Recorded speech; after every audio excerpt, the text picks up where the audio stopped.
경제기 주요 뉴스입니다. 이재용 삼성전자 회장과 최태원 SK그룹 회장이 국제박람회기구 총회에서 2030 부산 세계박람회 유치전을 지원했습니다.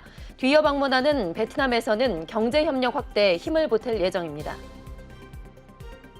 삼성물산과 제일모직의 합병을 둘러싸고 미국의 헤지펀드인 엘리엄 매니지먼트가 우리 정부를 상대로 한 국제소송에서 국제중재기구는 우리 정부가 690억 원을 배상해주라고 판결했습니다. 삼성 측은 별도의 입장을 밝히지 않았습니다. 현대자동차가 진출 2년 만에 판매량 1위에 등극하는 등 현대차그룹이 최근 급부상하는 베트남 자동차 시장에서 넘버1 브랜드로 올라서고 있습니다.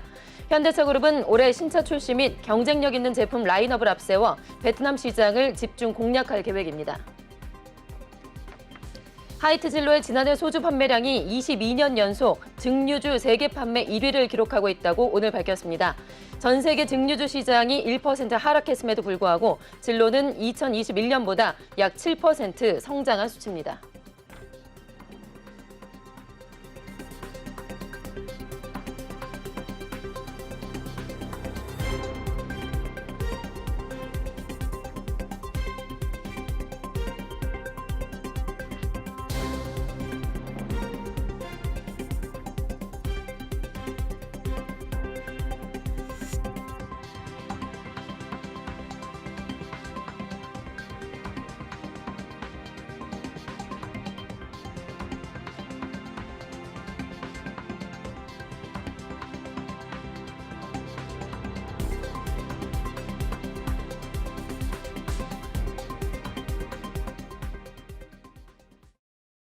네, 시청자 여러분 안녕하십니까? 6월 21일 뉴스프라임 시작하겠습니다. 첫 코너는 취재기자와 함께 경제계 이슈들을 정리해보는 시간이죠. 프라임 이슈 박영식 에디터와 함께하겠습니다. 어서 오세요. 네, 안녕하세요. 네, 안녕하세요. 자, 4대 그룹 총수들이 이번에는 프랑스에서 원팀이 돼서 한데 뭉쳤습니다. 네. 4대 그룹 총수들이 요즘에 뭉치는 일이 참 많아요. 그런 것 같습니다. 자, 이번에 프랑스에서 부산 세계박람회 유치에 총력을 기울이고 있다고 하는데 현지에서 어떤 메시지들이 나왔는지 정리해볼까요? 예. 일단 제기에 따르면 이재용 삼성전자 회장, 그리고 최태원 SK 회장, 정의선 현대자동차 회장, 구광모 LG 회장 등 4대 그룹 총수 모두 현지 시각 20일 프랑스 파리에서 열린 제172차 국제박람회기구 총회 2030 세계박람회 4차 경쟁 프레젠테이션에 참석했습니다. 윤석열 대통령이 이날 직접 부산 세계박람회 유치 타당성과 또 강점 등을 PT를 통해서 발표하고 또 이에 힘을 보태면서 부산 박람회 엑스포 유치를 홍보하기 위해서인데요. 말씀 주신 것처럼 4대 그룹 총수가 이번에도 모두 원팀으로 호흡을 맞추고 있는 셈입니다. 그런데 이제 오늘 언론 보도를 좀 종합을 해보면 역시 아픈 몸을 이끌고도 해외에 나가서 열일을 하고 있는 최태원 SK그룹 회장을 많이 주목을 하고 있는데요. 일단 최태원 회장은 세계박람회 A 엑스포는 지구를 위한 유익한 솔루션을 선보이는 플랫폼이 돼야 한다면서 프랑스 일간지 르 피가로와의 인터뷰에서 지금 세계는 기후변화, 전쟁, 기아, 또 그리고 사막화 등에 직면한 문제가 너무 많다면서 엑스포의 의미를 강조했습니다. 실제 민간 유치위원장이기도 하기 때문에 이런 홍보를 하는 것은 어찌 보면 당연한 일이기도 합니다만 총수 중에 가장 열심히 또 뛰고 있고 앞서 제가 언급해드린 대로 아직까지 깁스를 좀 하고 있기 때문에 네. 그런 모습들이 많이 이제 포착되다 보니 해외에서도 화제인 것 같습니다. 부상 투혼이죠. 예, 그렇습니다. 최근에 왼쪽 발목 부상을 입었다고 저희가 전해드렸었는데 이 목발에도 부산 엑스포 로고를 새긴 게 또 화제가 되기도 했고요. 국제박람회기구 총회에 앞서서 이뤄진 이번 인터뷰에서 최태원 회장은 에마뉘엘 마크롱 프랑스 대통령에게 사우디아라비아 리야드를 지지하기로 선택한 이유를 좀 물어봐 달라면서 그렇게 일찍 입장을 밝힐 이유가 없었다고 아쉬워하는 의견도 또 피력을 하기도 했고요. 한국인들이 끊임없는 변화에 익숙하다면서 하드웨어인 산업 경쟁력과 소프트웨어에 해당되는 어떤 문화를 성공적으로 접목시킨다면 한국의 미래가 밝을 것이라면서 전망을 하기도 했습니다. 또 눈에 띄었던 내용은 국내 취재진들과 만난 자리에서 형식과 내용에서 저희가 상당히 우위에 섰다고 생각한다면서 유치 가능성에 질문이 또 있었는데 해올게요 라면서 네. 마치 확정된 듯 그런 대답을 자신감 있게 또 하기도 했다고 하네요. 네, 자신감이 느껴지는 대답이었습니다. 네. 이 자리에 뭐 가수 싸이 씨도 예. 참석을 했다고 하는데요. 이 부산 박람회 유치의 경제적인 효과가 또 어마어마하다고 합니다. 2030 부산 세계 엑스포 유치를 위해서 저희 프로그램도 함께 응원하도록 하겠습니다. 자, 이어서 프라임 이슈 두 번째 소식으로 넘어가 보죠. 삼성물산과 제일모직의 합병을 둘러싸고 미국의 헤지펀드죠. 엘리엇 매니지먼트가 우리 정부를 상대로 한 국제 소송과 관련한 보도가 이번에 계속해서 나오고 있습니다. 오늘 이 소식이 상당히 핫한 소식으로 떠올랐는데 예. 과거를 좀 거슬러 올라가 봐야 되죠. 예. 2015년이었는데 그렇습니다. 정리를 좀 해주실까요? 삼성물산과 제일모직 합병건이 있었는데요. 이걸 둘러싸고 미국 헤지펀드인 엘리엇 매니지먼트가 우리 정부에 소송을 제기했습니다. 국제중재기구가 우리 정부가 690억 원을 배상해주라고 판결을 했고요. 법률 비용 등을 포함하면 지급액은 총 1,300억 원을 넘길 전망인데요. 예. 이게 5년 만에 나온 결과이긴 합니다만 보도들이 조금 엇갈리기도 합니다. 그러니까 뭐 예를 들면 우리 정부가 사실상 승소한 거 아니냐라는 해석도 있는 반면에 아니라고 보는 시각도 일부 존재하긴 하는데요. 왜냐하면 금액 차이가 좀 있기 때문입니다. 엘리엇이 청구한 배상금이 이제 1조 원이었는데요. 엘리엇 손해배상금 약 9,917억 원 중에 약 7%가 인용이 됐습니다. 그러니까 전체 비중으로 놓고 보면은 적은 금액이 인용된 거 아니냐 이제 이런 해석을 하시는 분들 입장에서는 우리 정부가 승소한 측면이 크다, 뭐 아무튼 잘했다, 잘 방어했다라는 해석들이 많이 있는 것 같아요. 엘리엇 사건 중재판정부가 엘리엇 측 주장 일부를 인용해서 우리 정부에 약 690억 원과 지연이자를 지급하라고 판정을 한 것이고 앞서 말씀드린 대로 법률 비용 포함하면 1,300억 원 정도 될 것 같습니다. 공개적으로 2015년 삼성물산과 제일모직의 합병건에 대해서 반대 목소리를 엘리엇이 냈었고요. 당시 삼성물산 지분 7.12%를 보유 중이었는데 삼성물산보다 제일모직 주식을 3배가량 비싸게 친 합병 비율을 그때 당시에 문제 삼았었고요. 네. 합병 과정에서 청와대와 복지부가 국민연금에 찬성 투표를 하도록 압력을 행사해서 손해를 봤다. 2018년 7월 국제투자분쟁 해결 절차를 통해 국제중재를 제기했었고요. 실제로 많은 보도들이 당시 이제 국정농단 사태와 많이 결부가 돼서 보도가 됐습니다만 국민연금 최대 주주인 국민연금이 찬성표를 던지는데 정부 입김이 작용했다고 본 시각이었습니다. 예. 법무부는 엘리엇이 청구한 배상 금액 중 7%만 인용돼 정부는 93% 승소했다. 우리 정부 입장에서 이렇게 밝히고 있고요. 판정문을 분석한 후에 앞으로 계획 등에 대해서 설명하겠다는 입장인데 어찌됐든 지금 이 사태 중심에 있는 건 삼성이잖아요. 그렇죠. 삼성이 이제 이 관련해서 취재가 들어갔는데 뭐 별도의 입장이 없다. 이제 이런 입장을 삼성 측은 짧게 밝혔습니다. 좀 조심스러운 것 같습니다. 네, 맞습니다. 예. 알겠습니다. 자, 이어서 프라임 이슈 세 번째 소식 짚어보겠습니다. 국내에는 처음으로 도입되는 3열 전기 SUV 기아의 EV9 1호차의 주인공이 확정이 됐습니다. 얼마 전에 이제 저희 뉴스에서 그 렌터카 업체에 대해서 전해드렸었는데 네. 렌터카 1위 업체죠. 롯데렌탈의 대표이사인 최진원 대표가 그 1호차의 주인공이 됐다고요. 네, 그렇습니다. 국내 점유율 1위 롯데렌터카를 운영하고 있는 롯데렌탈은 이 전기차 전환의 렌터카 회사로서 또 역량을 집중하고 있는데 이 같은 의지를 대내외에 강조하기 위한 그런 행보로 분석이 되는데요. 말씀 주신 것처럼 최진환 롯데렌탈 대표가 EV9의 1호차 주인공이 됐습니다. 서울 강남구에서 기아가 행사를 열었는데요. 기아 360이라는 체험관 공간에서 최근에 EV9 전달식을 갖고 최진환 롯데렌탈 대표이사에게 EV9 1호차를 인도하는 모습 화면을 통해서도 보고 계신데요. 지난 19일 국내 시장에 출시한 기아의 플래그십 전동화 SUV입니다. 최 대표가 첫 고객으로서 EV9을 업무용 차량으로 도입하는 건 앞서 말씀드린 대로 전사적 차원에서 롯데렌터카가 실시하고 있는 업무용 차량 친환경차 전환의 일환으로 결정이 됐고요. 앞서서 롯데렌탈은 2030년까지 모든 업무용 차량들을 100% 친환경 자동차로 전환한다는 무공해 전환 100 참여를 발표한 바 있기 때문에 더 주목을 받은 것 같습니다. 작년 말 기준으로 보면 4만 900대의 친환경 차량을 운용하고 있고요. 친환경차 보급을 렌터카 시장에서 주도를 하고 있는 상황이고 보유한 친환경 차량이 전기차가 약 19,000대고요. 국내 전체 전기차 중에 약 5%의 수준을 점유하고 있습니다. 아울러서 산업통상자원부로부터 실증 특례 승인을 받아 업계 최초로 전기차 방문 충전 서비스를 내놓기도 해서 렌터카 업계에서 모범이 되는 사례로 남기도 했는데요. 롯데렌탈은 이번 EV9 첫 차 도입을 계기로 해서 국내 자동차 시장에 친환경차 및 관련 서비스 도입에 더욱 박차를 가한다는 계획을 갖고 있어서요. 앞으로의 발걸음을 더 주목해 봐야겠습니다. 네. 자, 이어서 네 번째 프라임 이슈 짚어보겠습니다. 현대자동차가 중국의 의존도를 낮추기 위해서 동남아 시장에 진출하겠다라고 예전에 밝혔었죠. 동남아 시장에 진출한 지 2년밖에 되지가 않았는데 쾌거의 소식이 들어왔습니다. 판매량 1위에 등극을 했다고 하네요.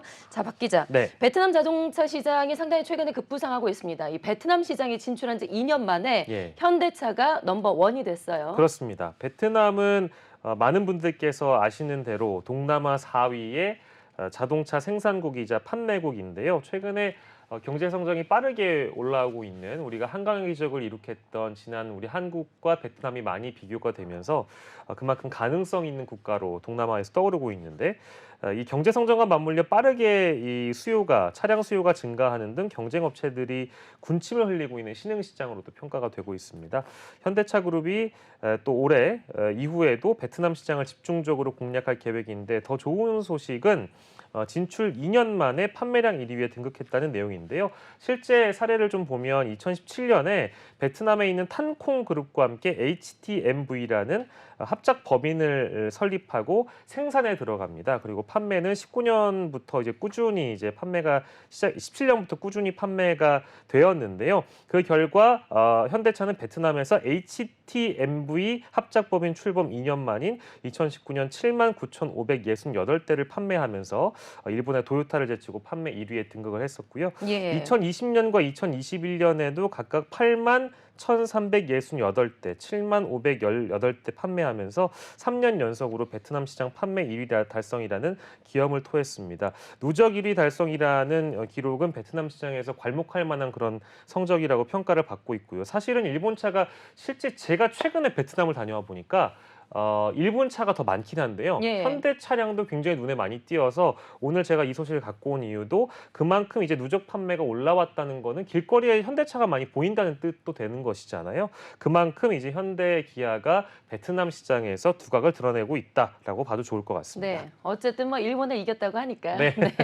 자랑스럽죠. 네. 앞으로 이 베트남 시장에 더 탄력이 붙을 것 같은데 현대 기아차의 계획이 어떻게 좀 나온 게 있을까요? 네. 하반기에도 생산 능력을 좀 확대하고 판매 차종을 다변화할 계획이라고 밝혔습니다. 점유율 확대를 하면서 지속적인 노력을 통해 베트남 시장을 확보하는 데 의미 있는 성과를 달성할 방침이라고 밝혔는데요.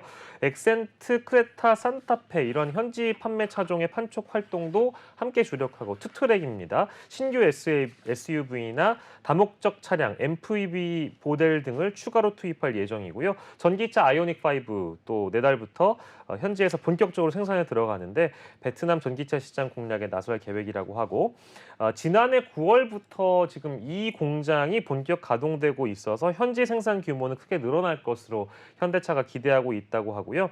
현지 생산을 통한 가격 경쟁력 확보도 또 가능해졌다는 판단을 갖고 있어서 현대차의 경쟁력은 현지에서도 한껏 끌어올려질 것으로 예상이 되고 있고 더불어서 기아도 현지 판매 차종의 판촉 및 마케팅 활동을 적극적으로 전개해서 동반 상승하겠다는 계획을 밝혔습니다.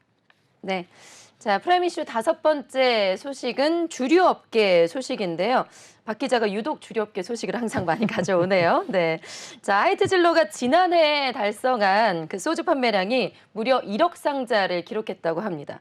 자, 박 기자. 이게요, 1억 상자가 어느 정도인지 감이 안 왔는데 전 세계에서 1위라고요. 네, 그렇습니다. 그러니까 증류주로 따지면 세계에서 증류주 판매는 대부분 다 줄어드는데 하이트 진로의 소주는 증류주로 따지면 세계 판매 1위라고 또 기록을 했다고 하니까요. 네. 오늘 그 내용을 하이트 진로가 밝혔습니다. 영국 주류 전문 매체가 조사를 해봤는데요. 지난해 전 세계 참이슬 등 소주 제품을 1억 상자, 그러니까 상자당 9리터 기준인데요. 판매에서 1위 기록을 달성했습니다. 전 세계 증류주 시장은 1% 하락했는데 진로는 2021년보다 약 7% 성장한 수치를 보였다고 하고요. 미국 중화권 지역의 과일 소주 열풍, 그리고 해외 현지 가정 채널 입점 확대, 해외 온라인 활용을 통한 브랜드 홍보 활동, 또 국내에서 다양한 컬래버레이션 하고 있는데요. 이런 어떤 변화하는 환경에 대응했다는 것이 주력했다, 이런 분석이고요. 하이트 진로 해외사업본부의 말에 따르자면 국내 대표 종합 주류 회사로서 진로의 브랜드를 활용해서 소주 알리기에 앞장서겠다. 그리고 소주 세계화, 또 K소주 응용 기회를 넓히고 다양한 현지 마케팅을 진행할 예정이라고 밝혔고요. 실제로 동남아 시장에서 이 한국 소주가 굉장한 인기를 이미 보인 지가 오래돼 있어서 젊은이들 사이에선 굉장히 또 많이 알려져 있는 하이트 진로의 소주인데 전 세계적으로 더 뻗어나가는 그런 날을 또 기대해 보도록 하겠습니다. 네. 자, 이어서 6번째 프라임 이슈로 넘어가 보겠습니다. 요즘에 방산업계 분위기가 상당히 뜨겁습니다. 수주 소식도 계속해서 전해지고 있고요. 이런 가운데 한화 시스템에 또 반가운 소식이 전해졌어요. 예, 그렇습니다. 레이더, 바로 글로벌 경공격기 레이더 시장을 공략하기 위해서 유럽연합의 대표 방산기업과 손을 잡았다라는 뉴스가 들어와 있는데요. 이 기업의 이름은 레오나르도입니다. 한화 시스템은 현지 시각으로 지난 19일 프랑스 파리에서 열린 국제항공우주박람회 파리 에어쇼에서 레오나르도와 경공격기 AESA 레이더 선행 모델 수출 주요 조건 합의서를 체결했다라고 오늘 한화 시스템이 또한 밝혔는데요. 이 레이더는 공중과 지상 표적에 대한 탐지 및 추적 등 다양한 임무를 수행하는 미래 전투기의 핵심 장비이기도 합니다. 이번 협약으로 한화 시스템은 레오나르도와 함께 경공격기 AESA 레이더를 공동 개발해 글로벌 레이더 시장을 공략할 계획이라고 하고요. 이미 레오나르도 이 회사는 유럽 시장에 수백여 대 전투기용 기계식 레이더의 성능 개량 시장에 진입할 수 있는 기회를 잡아 초기 수출 판로를 확보할 수 있다고 한화 시스템을 설명 더불어 했고요. 한화 시스템 대표이사인 어성철 대표는 이번 협약을 통해서 AESA 레이더 수출형 모델을 확보하고 글로벌 레이더 수출 시장에 빠르게 안착할 수 있기를 기대한다고 말했는데요. 최근에 이 방산주가 톡톡히 그 주가가 많이 상승하고 있는 그런 상황이어서 네. 이번 한화 시스템뿐만 아니라 한화 그룹 내의 방산과 관련된 기업주들은 대부분 또 좋은 기회를 잡은 것으로 알려지고 있고 미래 실적을 기대할 수 있는 소식들이 많이 쏟아지고 있어서 한화 그룹 차원에서도 웃을 수밖에 없는 그런 내용으로 보입니다. 네. 자, 하나그룹의 하나 시스템에는 반가운 소식이 전해졌는데 다른 계열사에서는 다소 좀 황당한 소식이 나왔습니다. 네. 하나그룹의 계열사인 비전 넥스트에서 지금 신입사원 채용 과정에서 합격 안내를 받았는데 네. 이걸 다시 번복한 해프닝이 발생을 했었다고요? 예, 뭐 이제 그 인력 채용 과정에서 아주 드물게 발생하는 일이기도 합니다만, 뭐랄까요, 꼭 이런 문제점들은 잊을만 하면 불거지기도 하는데 물론 예. 있으면 안 되는 일이기도 합니다. 한화그룹 계열사인 비전 넥스트가요. 신입사원 채용 과정에서 합격 안내를 번복한 그런 해프닝이 발생했습니다. 비전 넥스트는 2021년 11월에 예전에 한화 테크인이었는데요. 한화 비전 시스템 반도체 부문 물적 분할로 설립된 반도체 설계 전문 회사인데요. 업계에 따르면 이제 비전 넥스트가 최근에 2023년 상반기 신입 채용 모집 과정에서 일부 지원자들에게 서류 합격 사실을 뒤늦게 번복한 것으로 알려지고 있습니다. 인사 시스템상 전산 오류로 지원자들 접수 번호가 일단 꼬였다라고 회사 측이 설명한 걸 보면 실제 번복하는 일이 있었던 건 확인이 된 셈인 것 같고요. 지원자들은 회사가 전산 오류를 발견하고 정정하기까지 다소 지체됐다고 주장을 하고 있습니다. 회사는 최초 서류 합격 통보 이후 지원자들에게 면접 일정 및 주의사항도 안내하고 면접 참석 여부도 확인한 것으로 알려졌는데요. 어찌 됐든 이런 불미스러운 일이 벌어지니까 한화비전 관계자는 합격에서 불합격으로 번복된 지원자는 10명 미만이다. 오류 사실을 확인한 직후에 인사 담당자가 유선 및 문자로 정정 공지했고 직접 사과 말씀을 전했다고 밝혔는데요. 재발 방지를 위해 시스템 개선 조치를 취한 상태라고 덧붙이긴 했는데 글쎄요. 이제 합격 통보를 처음에 받았던 이 10명 미만의 뭐 이런 표현이 적합할지는 모르겠습니다만 이 피해자들 입장에서는 네. 썩 기분이 유쾌하지 않은 그런 소식이어서 위로의 말씀 더불어 드리고 더 좋은 기회가 있기를 이분들께 기원하는 바입니다. 네, 얼마나 황당했겠어요. 합격한 줄 알고 좋아했는데 온 네. 가족이 아마 파티를 했을 텐데 네, 바로 네. 이제 불합격이라는 번복된 그 통보를 받았을 때 예. 상당히 좀 실망스러웠을 것 같습니다. 예. 자, 마지막 소식 하나만 좀 더 알아볼까요? 네네. 자, 애플이 스위스 과일 연합에 사과에 대한 그 애플의 로고인 사과에 대한 로고 사용에 대해서 지식재산권을 요구했다라고 예. 합니다. 구체적으로 이게 어떤 내용인가요? 이거 좀 이렇게 얘기를 제목만 놓고 보고 내용만 헤드라인만 놓고 보면 굉장히 황당하게 네. 다가올 수 있는 그런 내용인데요. 실제 이 사과 로고를 카피하다시피 했기 때문에 일단 저희가 화면을 보여드리긴 할 텐데 애플이란 회사 입장에서는 저 사과 로고에 매우 민감하게 반응을 하기 마련인데요. 예. 정보기술 전문지 와이어드가 보도한 내용인데 애플이 스위스 당국에 사과에 대한 광범위한 지식재산권을 요구하고 있다. 만약에 이 요구가 받아들여진다면 사과를 로고로 사용하고 있는 스위스 과일연합은 더 이상 로고를 못 쓸 수도 있다고 보도를 했습니다. 진짜 최대 과일 연합이고요. 네. 111년의 역사를 가진 회사인데 애플의 로고는 무채색의 한입 베어문 사과 모양인 반면에 지금 화면에 나가고 있네요. FUS의 로고는 빨간 사과에 스위스 국기에 있는 흰색 십자가를 얹은 모양이거든요. 네, 사과라는 틀만 비슷하지 사실 뭐 글쎄요, 저게 비슷하다고 볼 수가 있을까요? 그러니까 이건 뭐 이제 시청자 여러분들 판단에 좀 맡겨야 될 것 네. 같긴 한데요. FUS 측 관계자가 우리는 한입 물린 사과를 로고를 쓰는 것도 아니다. 그래서 애플의 조치를 이해하기는 어렵다. 이제 앵커님의 반응과 유사한 반응이었고요. 애플의 목적은 사과에 대한 광범위한 권리를 소유하는 것이다. 우리에게 사과는 누구나 자유롭게 사용할 수 있는 보편적인 것이라고 비판을 했고요.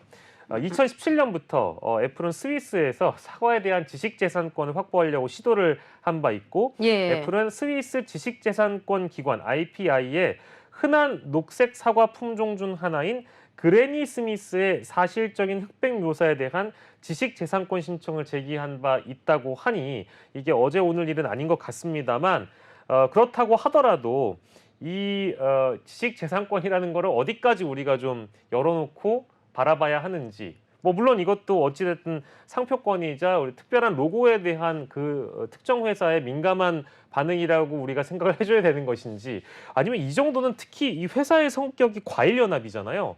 그러니까요. 과일연합은 좀 우리가 좀 넓게 포용해주고 받아들여줘야 되는 거 아닌가라는 생각도 하시는 분들이 덜어 있지만 글쎄요, 뭐 모르겠습니다. 애플을 사랑하시는 많은 주주분들 입장에서는 또 다른 입장을 가지실 수도 있을 것 같아서 뭐 더러 제가 제 의견을 밝히지는 않겠습니다만 어찌됐든 이 지식재산권 요청이 부분적으로만 받아들여져서 최근 애플이 항소를 제기했다고 하니까요. 예. 관련된 내용은 저희가 좀 주시해 보도록 하겠습니다. 결과를 좀 봐야겠네요. 네, 알겠습니다. 자, 오늘의 경제계 주요 이슈들 이렇게 프레임 이슈에서 정리를 해봤습니다. 박영식 에디터와 함께했습니다. 고맙습니다. 감사합니다.